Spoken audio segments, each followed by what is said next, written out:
So thank you, thank you, Sabina, and thank you for letting me participate to this very interesting dialogue.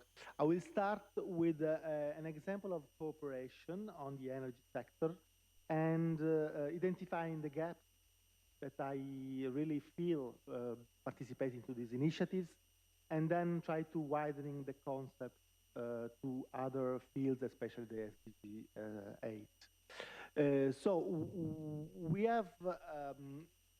have started a two-wave mission innovation initiatives from the governments to tackle the CO2 emission overshoot.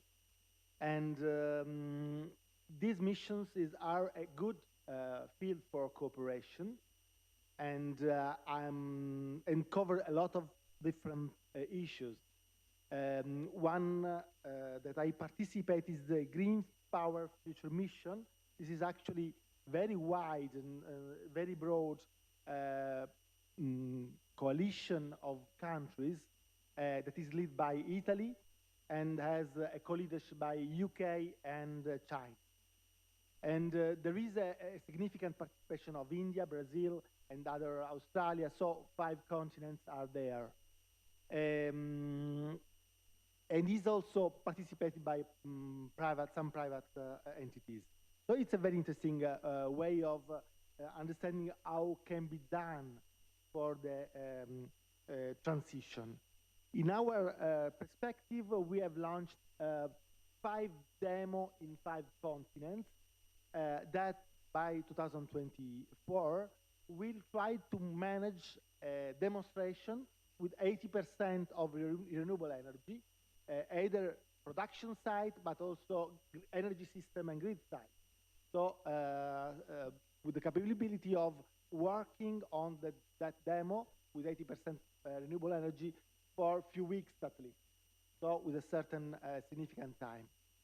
The initiative is putting together 75 national pilots, so with very strong cooperation among the regional countries. For instance, we have a model for the Europe and a model for Asia to deal with different demonstration and pilot in different conditions that can actually give us a portfolio of conditions to deal with a high penetration of renewable energy.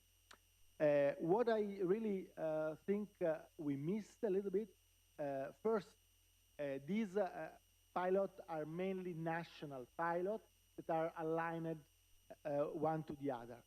Secondly, we are trying to have a pilot also in Africa, which is not a demo in Africa, which is not at the moment present.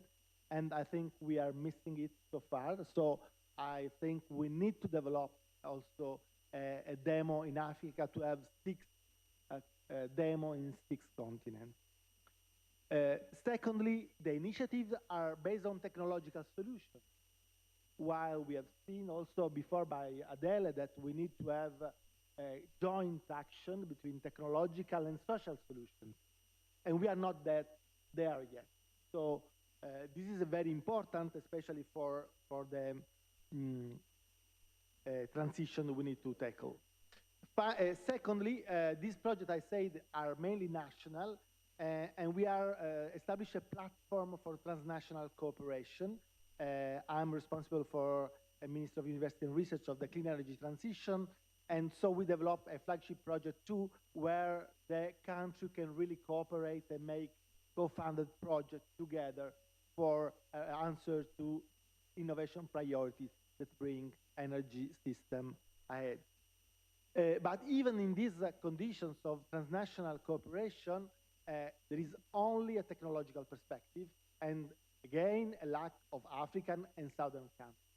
So we need to cover these missing points from our perspective, also because the last IPCC report state that we have high potential of mitigation of CO2 going to the demand side. You can see 73% of CO2 additional reduction by the demand side.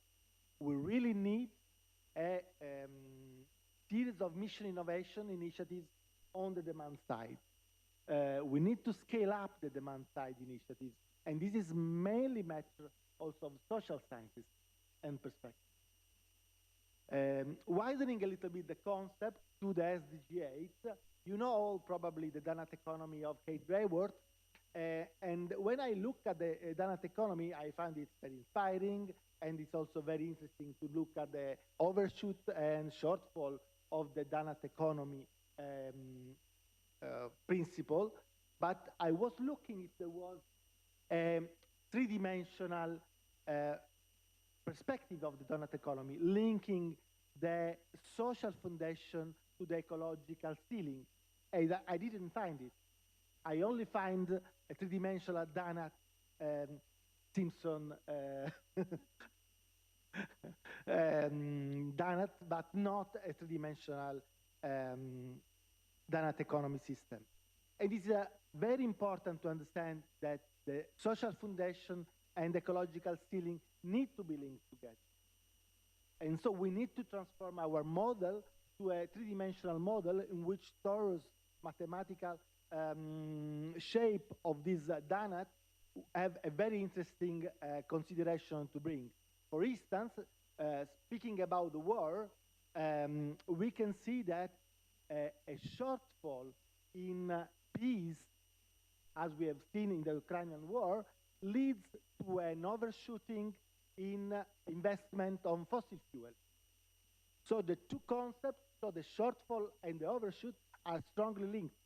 And we need to cover this gap also in the interpretation and in the possible solution that we bring.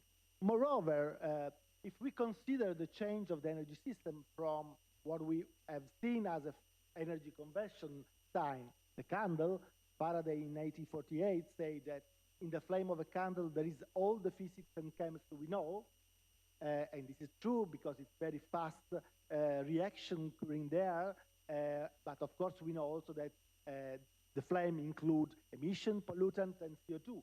So we need to change the system from the flame, but which was happening in gas phase, to the new technological solutions that are all based on solid surface or solid bulk. And what is this transition meaning is that the weight of the transition on critical material will be very, very strong. And if you reflect a little bit on the supply chain issues, we see that we need a peace and a cooperative world to find the best solution for the energy transition. Any problems or even any risk in the supply chain, it is suddenly fall as a problem in the energy transition. Lack of investment because the investments are not secure, problem related to maybe going to the not the best solutions because it may be a risk for the supply chain issues. And so this problem of supply chain and the piece that is below the supply chain risk, the reaction, is a very important issue for our transition. And if you look at the Europe energy, the Europe critical material supply chain is even more worldwide and need to be so more based on the cooperation among countries. So that's why shortfall and overshoot are very, very strongly linked. Let me say another things about this, the toroid.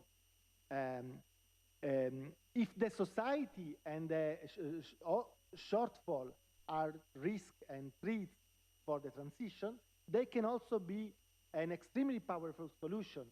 And this was clear to the, in the last report of the IPCC, in which you can find on the top the possibility of multi-interacting choices that actually lead to improvement in the adaptation, mitigation, and social advantage. So we need to find the pathway coming from the social conditions that increase the effectiveness of our transition ecology solution, and vice versa. Going even more, at the end of my speech, maybe also in these conditions, in this perspective, we need to find international initiative able to scale up and test in different cost and contexts the multiple interacting choice and action. We are really low in terms of scale up of social initiatives. We are very strong in scale up of technological solutions, but we are laid down in terms of social scale up solutions. And I think this is the right place where to address this point. Finally, going more to, I would say, philosophical or options, you can see that the movement of a toroid, that is actually describing the social and the physical healing, is inside, outside. Maybe Ellen Alford said at the beginning of the introduction that we need to have an inside and an outside dialogue. And the movement of the toroid is something that is really putting together the inside and outside movement, and is called a surface of revolution. We need a surface of revolution. Thank you.